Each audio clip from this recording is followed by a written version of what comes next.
output आहे हा वगैरे दिसतंय ना हे आहे FM ट्रान्समीटर रिसिव्हर मॉडेलचे डिमॉडेल हा आउटपुट आहे ना FM नाही AM आहे AM आहे मम्मी बोलली ना AM मॉड्युलेशन डिमॉड्युलेशन AM मॉड्युलेशन डिमॉड्युलेशन हा इनपुट आहे इनपुट गेला इथे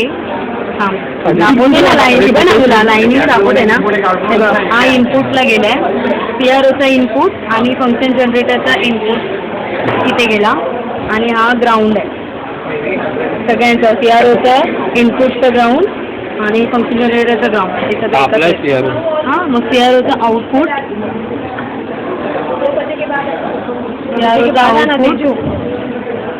हे आउटपुट आहे CROचा तो इथे गेला आणि हा ग्राउंड आणि डिमॉड्युलेशनसाठी ट्रान्समीटरचा आउटपुट रिसिव्हरला लावला झालं ना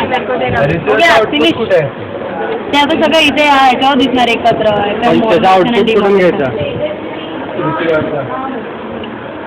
डिमॉड्युलेशन का आउटपुट इधर लगाना पड़ेगा ना फिर फंक्शन जनरेटर